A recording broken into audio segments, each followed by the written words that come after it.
Hallo meine Lieben und willkommen zu einem neuen Vlog. Heute ist Freitag und wir haben einen Termin bei IKEA gemacht.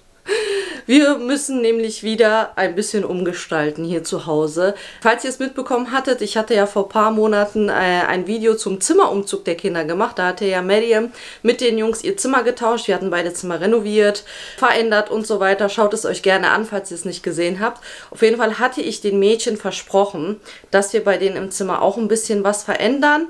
Das machen wir zwar nicht jetzt, nicht heute, aber wir haben ein ganz großes Problem. Es sind 4 Mädels. Sie wachsen, sie werden immer größer. Was ist? Die Klamotten werden natürlich auch immer größer. Und der Platz ist sehr begrenzt. Ich werde euch gleich zeigen, die Mädels haben nämlich so einen Einbauschrank, der war auch schon hier drinne. Wir wollen hier auch nicht irgendwie jetzt großartig was verändern, weil wir wohnen hier zur Miete. Und das ist dann halt immer schade. Deswegen, sonst würde ich das natürlich irgendwie umbauen und irgendwie, ja, ein bisschen besseren Einbaukleiderschrank den machen. Aber es macht keinen Sinn. Deswegen, wir haben hier nämlich diesen oberen Flurbereich. Da war ja vorher die Couch drinne, die haben die Kinder nicht so genutzt. Die wollten sie lieber in ihrem Zimmer haben, die ist jetzt da drinne. Aber wir dachten, wir nutzen hier diesen Platz, dass wir jetzt bei IKEA Kommoden holen, damit wir da halt auch nochmal Anziehsachen verstauen können. Weil was anderes fällt mir nicht ein, wegen den Dachschrägen ist es halt schwer, irgendwie Schränke hinzustellen oder wie man was halt kombiniert in den Zimmern. Deswegen war das jetzt unsere Idee. Wir messen jetzt einmal hier aus, wie viel Platz ist. Und dann die zweite Idee war halt auch nochmal zusätzlich hier nochmal unter das Fenster einen Schreibtisch hinzustellen, weil die haben halt diesen riesen Mega-Schreibtisch und ja, zu viert an einem Schreibtisch ist, ihr wisst, ne, und die Mädels und es ist gerade das Alter, die sind nur am Streiten und am Rumzicken. Es ist halt besser, wenn die so ein bisschen getrennter sind, wenn die halt einen Schreibtisch im Kinderzimmer haben, einen vielleicht hier im Flur, dass die sich so ein bisschen aufteilen und auch mal die Möglichkeit haben, sich ein bisschen aus dem Weg zu gehen. Ansonsten, die arbeiten ja auch viel unten. Aber dennoch dachte ich, ist es eigentlich ganz nett hier zu nutzen, weil die hier auch den Bücherschrank haben. Ja, müssen wir mal schauen. Wir dachten, wir haben jetzt eben, wie gesagt, Termin gemacht bei IKEA und schauen wir mal, was wir alles machen können. Wir messen auf jeden Fall erstmal hier aus. Aber ja, ich zeige euch nochmal das Problem mit dem Kleiderschrank. Es sieht katastrophal aus. Ich muss jetzt auch wieder komplett ausmisten, deren Anziehsachen. Wenn ihr möchtet, nehme ich euch da auch mit. Ich habe ja letztes Jahr einmal bei den Jungs, haben wir ja gemeinsam den Schrank ausgemistet. Bei den Mädchen hatte ich es dann nicht mehr mitgefilmt letztes Jahr. Aber ja, wenn ihr wollt, dann nehme ich euch dieses Jahr mal mit, wie wir dann den Kleiderschrank ausmisten. Aber ich zeige euch mal das Problem da. Und zwar, das ist das wunderschöne Teil. Da ist es offen. Es ist einfach, ja, hier sind einfach nur solche Spanplatten drin und ihr seht schon, also da Ordnung zu behalten ist einfach unmöglich. Ja, so sieht es halt aus, weil ich überlasse das den Kindern, dass die sich darum kümmern. Und wir machen das gemeinsam, dass wir da öfters mal aufräumen, aber ja, nach einer Zeit sieht es dann halt eben so aus. Und hier haben sie halt nur mit einer Kleiderstange, das ist eigentlich ganz gut, ganz praktisch. Aber auch hier, wie man sieht, total vollgestopft. Hier ist genau das Gleiche. Ja, kriegt man nicht mal auf hier. Super. Auch hier mit Kleiderstange, also, oh Gott, nee, ich mach ganz schnell wieder zu. Und hier das Gleiche mit diesen Spanplatten. Nee, also das geht einfach nicht. Da müssen wir echt einfach eine Lösung finden, indem wir da in dem Flur die Kommoden stehen. Oder halt auch noch mal schauen, dass wir die Ecke vielleicht anders nutzen. Weil das Problem ist, eigentlich wäre ganz schön, wenn beide Betten hier nebeneinander stehen würden. Nur das Problem ist, die sind ausziehbar. Die schlafen ja zu viert hier in den Zimmer, die Mädels. Die Betten sind zum Ausziehen. Sonst könnte ich eigentlich hier auf diese Wand, das ist die einzige freie Wand, wo ich eigentlich einen Kleiderschrank hinstellen könnte. Aber ja, hier muss leider das Bett stehen, weil, ja, wäre eigentlich optisch, wäre super schön, wenn hier noch das Bett stehen würde. Aber dann ist eben das Problem mit dem Ausziehen, dann geht die Tür nicht mehr auf. Deswegen, ja, ihr könnt ja mal gucken, ob ihr Ideen habt. Ich werde mal einen kleinen Schwenker machen durchs Zimmer. Der Schreibtisch stand ja eigentlich auch hier in der Ecke. Wir haben es den jetzt hier nach vorne gestellt, weil der jetzt zum Verkauf annonciert ist. Dass wir den loswerden, dass wir hier eben, wie gesagt, hier so einen länglicheren Tisch machen und vielleicht eben hier im Flur noch einen. Aber ich zeige euch mal und dann könnt ihr mal kommentieren, ob ihr noch Ideen habt. Wir machen ja, wie gesagt, heute erstmal nur den Flur und dann den Rest eben erst später. Das heißt, ihr könnt eure Tipps uns auf jeden Fall auch geben. Für Inspiration bin ich immer dankbar. So sieht der Flur hier aus. Hier ist auch das Katzenklo. Da steht jetzt nur der Sessel. Und hier ist deren Bücherschrank. So. Und hier ist ein Spiegel. Den Teppich haben wir übrigens jetzt neu gekauft. Den finde ich richtig schön hier. So. Hallo. So, und das ist einmal, wie gesagt, jetzt aktueller Stand Mädchenzimmer. Nicht aufgeräumt, chaotisch, wonderful.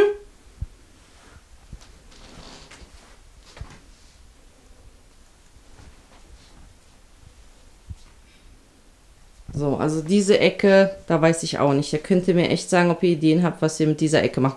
Oder die Malmkommoden eben hier in die Ecke, würde auch passen. Die 2 Malmkommoden hier hinstellen, wäre auch eigentlich gar nicht mal so schlecht.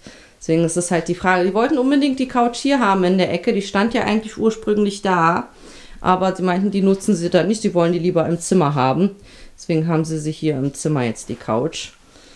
Aber ja, gerne Inspiration sagen. Und dann schauen wir mal, ob wir eben die Kommoden da hinstellen oder da.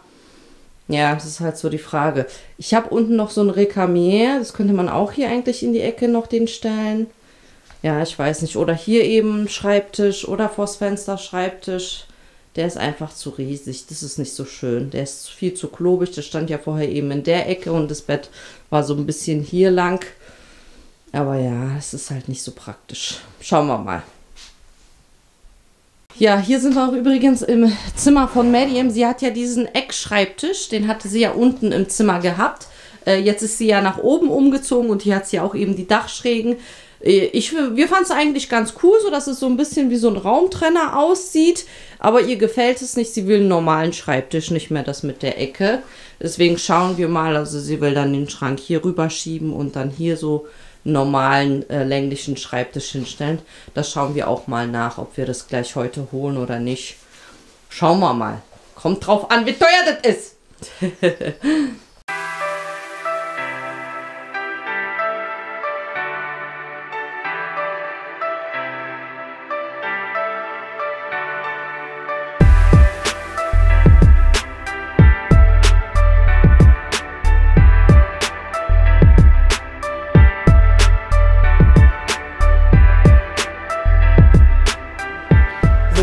Jetzt bei Ikea angekommen. Ich habe vergessen, dass ich Mariam auch mitbuchen musste beim Termin. Gut, die haben jetzt eine Ausnahme gemacht. Er hätte jetzt nicht gedacht, das ist ja halt mein Kind. Ich glaube, die haben nicht geglaubt, dass du mein Kind bist. Egal, auf jeden Fall der einzige Vorteil ist, es ist schön leer, ne, weil ja nicht so viele rein dürfen. Nachteil ist, wir haben nur 1 Stunde Zeit. Das heißt, wir müssen uns echt ein bisschen spoten. Ich habe auch schon so eine schöne, diese Hängedings gesehen. Ich wollte es unbedingt haben mit so einer Kunstpflanze in der Küche da, um meine Seitenwand vom Kühlschrank zu verdecken. Ich denke, das ist voll schön, aber das gibt es bestimmt unten, ne? Deswegen, wir flitzen jetzt und suchen dieses Sideboard, Schreibtisch und ein bisschen so Deko-Elemente. Genau, also los geht's. So, was gibt's denn im heutigen Menü? Heute gibt's gar nicht. Aber der Topf ist schön. Guck mal, ich suche die ganze Zeit neue Töpfe. Oh, warte mal, der gefällt mir irgendwie. Wir sind nicht zum Topf kaufen. Nee, aber ich suche ja die ganze Zeit neue Töpfe. Ich finde den irgendwie ganz schön. Ich habe ja, 2 Töpfe habe ich von Ikea. Die sind ganz gut. Müssen wir mal schauen. Oh, ich liebe so eine Mittelinsel. Irgendwann später will ich sowas haben. Ich finde das voll schön. Dann kann ich so Kochshow machen. Die Hochglanz ist ja teurer. Ich weiß nicht, wie viel die weiße dann ist. Warte, weil die graue kostet 49. Ja, die sind dann alle gleich. Ich glaube, Hochglanz ist teurer. Wir schauen jetzt nach der Kommode. Ich überlege gerade, ob ich Holzfarben nehme. Wir haben jetzt schon einen kleinen Schreibtisch auch für den Flur ausgesucht. Da ist die Platte auch Holz, die Beine sind weiß. Ich bin ja jetzt schon aus. Ich habe vorher immer, bei mir musste alles weiß, weiß, weiß. Ich kann dieses Weiß nicht mehr sehen. Ich finde jetzt mehr diese Wärme schön, also so in Kombination Weiß mit Holz. Und der Boden ist ja hell oben. Die Wände sind cremefarben. Ich denke, Holz würde sehr gut jetzt dahin passen, anstatt dass wir alles weiß machen. Der Teppich ist auch hell. Also ich bin eher so für Holz da reinzubringen, weil es einfach nochmal so ein bisschen ein bisschen Wärme mit reinbringt. Sonst finde ich, ist der Flur viel zu steril. Ne? Ich würde sagen, also zweimal nehmen wir jetzt die. Das wären dann 160 €. So haben wir nämlich, Höhe ist 1 Meter, ist perfekt. Und Breite 2 mal 80, dann haben wir 1,60 Meter Breite. Ich denke, 2 von den meinen Kommoden ist super. Ne? Hast du abfotografiert?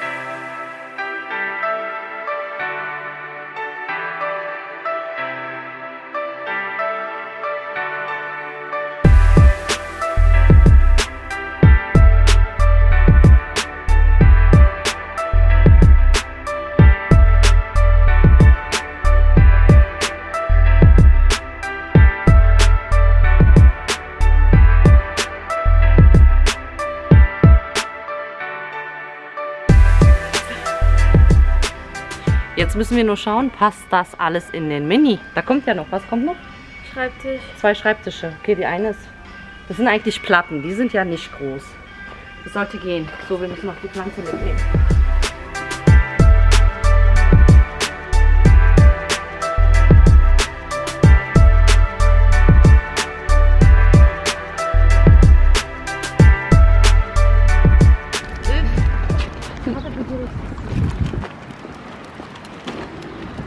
Aha, alles klar.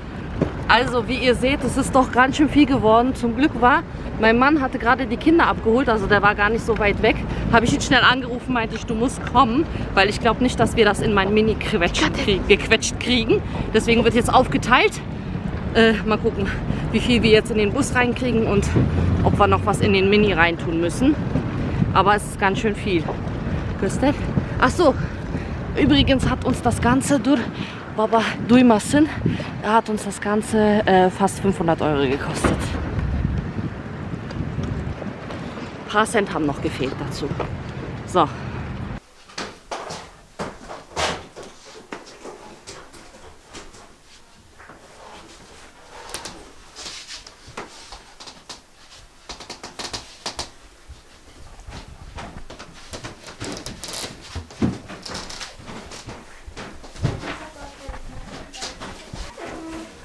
Ja, leg mal alle Sachen auf den Teppich.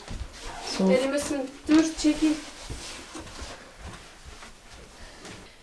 So, die Medium hat schon mal selber ganz alleine ihren Schreibtisch aufgebaut. So sieht er aus. Das ist der was? Mike ist der? Mhm. Ja, passt genau hier in die Ecke. Wir haben nur leider bei dem Stuhl haben wir einen Teil vergessen. Haben wir jetzt für Montag nochmal einen Termin gemacht. Habe ich nicht gesehen. Eigentlich das Stuhlunterteil hatte 2 Pakete. Wir haben nur 1 mitgenommen. Ja, machen wir dann. Aber ich finde, das sieht ganz gut aus jetzt hier. Auf jeden Fall, wenn man reinkommt, ist viel freier. Aber ja, jetzt wird nochmal dekoriert und so weiter. Und dann sieht das noch hübscher aus. Und Flur bauen wir jetzt so langsam auf. Und dann sehen wir, wie das am Ende aussehen wird. So, jetzt müssen wir hier alles nochmal richten. Hier, bitteschön.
Gefüllte Datteln und ich wollte das euch einmal schnell zeigen, weil das ist so köstlich und gerade jetzt, bald ist ja Ramadan, auch dafür sehr, sehr leckerer, vor allem gesunder Snack, ganz ohne Zucker. Was ihr alles benötigt, ist eigentlich nur 3 Zutaten und zwar einmal Meju-Datteln, das sind die schön dicken, saftigen, also wirklich die schön großen Datteln.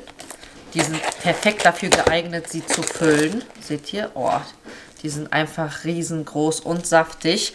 Die füllen wir mit reinem Pistazienmus. Das schmeckt einfach so, so köstlich. Das wird reingefüllt. Und dann überziehen wir das Ganze noch mit Zartbitterschokolade. Die ist mit Xylit gesüßt, also ganz ohne Zucker.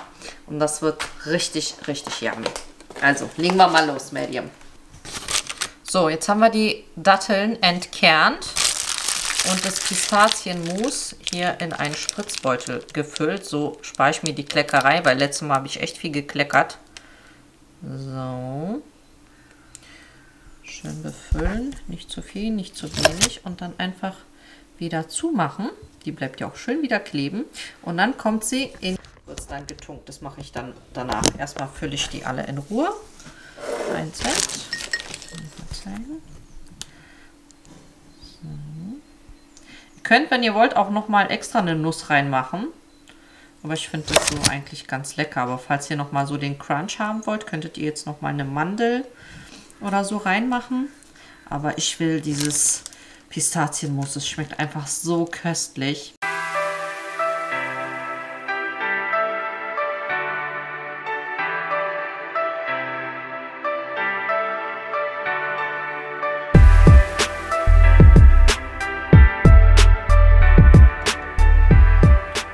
Was ich auch letztens gemacht habe, war, ich habe selber Schokolade gemacht, zuckerfreie, gefüllt mit dem Pistazienmus. Oh mein Gott, das war so lecker. Wenn ihr wollt, zeige ich es euch im nächsten Vlog. Die will ich nämlich auch demnächst wieder selber machen. Dann filme ich das ab. So köstlich. Ich habe die mit Kokosblütensirup gesüßt. Und falls ihr so vegane, dunkle Schokolade kennt, die ist ja normalerweise immer so hart. Aber dadurch, dass ich die ja mit Kokosblütensirup gesüßt habe, war die wirklich cremig, weich, nicht so eine harte. Und dann mit dieser Pistazienmusfüllung, weil ich dachte so, ihr kennt bestimmt die Lindt-Schokolade, diese zart schmelzende mit dieser cremigen Füllung drin. Ich liebe die ja, ne? Aber, ja, wenn ich darüber reden, ne? Diese Alternative ohne Zucker mit dem Pistazienmus als Füllung war so lecker. Ich zeige es euch mal im nächsten Vlog. Egal, ob ihr wollt oder nicht, ich zeige es euch. Müsst ihr nachmachen. Super lecker. Also für die, die da so ein bisschen drauf achten wollen, sich ein bisschen mehr zuckerfrei ernähren, gesund, dann ist das mega. Aber jetzt machen wir hier fertig.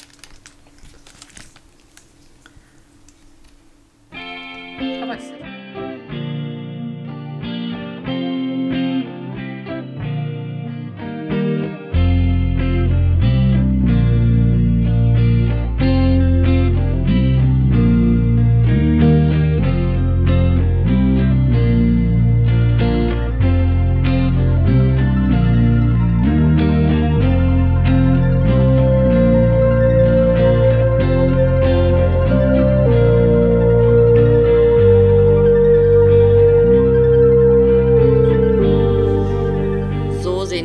fertigen Datteln aus. Und jetzt habe ich mal eine aufgeschnitten. So sieht die jetzt innen aus. Und das ist super, super lecker.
So sieht jetzt einmal Mariams Zimmer am Abend aus. Ich wollte euch noch mal das zeigen mit dem neuen Schreibtisch. So sieht es aus mit dem Licht. Also sie hat die gleiche Lichterkette, was sie ja hier hat sie hinter den Schreibtisch geklebt. Also auf den Schreibtisch. So, und es macht so einen richtig schönen Effekt. Und ich finde auch, das sieht richtig gut aus jetzt. Der Raum wirkt viel größer. Ich schwenke mal einmal. Und so, das mit der Lichterkette. Die kriegt ihr eigentlich überall, so Amazon oder so. Wir haben jetzt unsere vom Poco gekauft. Wir haben jetzt 2x5 Meter, dass es hier einmal komplett rumgeht. Und da geht es sogar noch da unten in die Ecke. Das sieht richtig, richtig schön aus. Jetzt ihre Couch. Der Fernseher steht jetzt so. Da müssen wir nochmal schauen, ob wir den da in die Ecke montieren oder so. Genau, aber das sieht erstmal so aus. Jetzt ist der Raum natürlich hier viel offener, weil so stand der Schreibtisch halt eben hier in den Raum rein. Sieht viel besser aus. Jetzt zeige ich euch mal noch, wie das bei... Ja, das sieht so schön aus.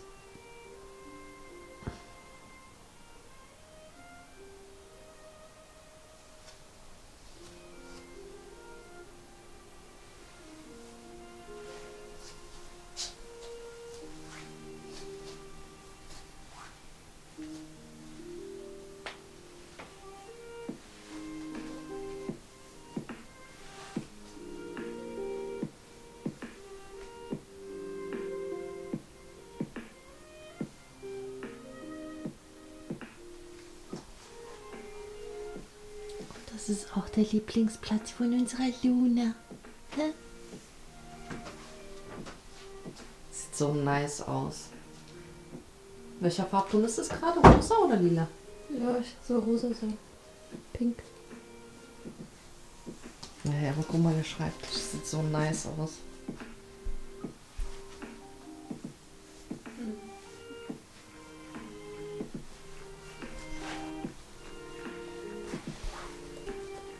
Das war's vom kleinen Makeover hier vom Flur im Mädchenbereich. Das Einzige, was wir noch machen müssen, sind die Kommoden einräumen mit den Anziehsachen. Dazu muss ich ja den Schrank komplett ausmisten. Ihr habt ja gesehen, wie es da aussieht.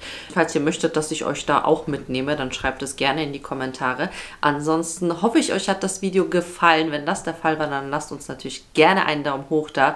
Vergesst auch nicht, den Kanal zu abonnieren und die Benachrichtigungsglocke zu aktivieren, damit wir uns auch beim nächsten Video wiedersehen. Bis bald!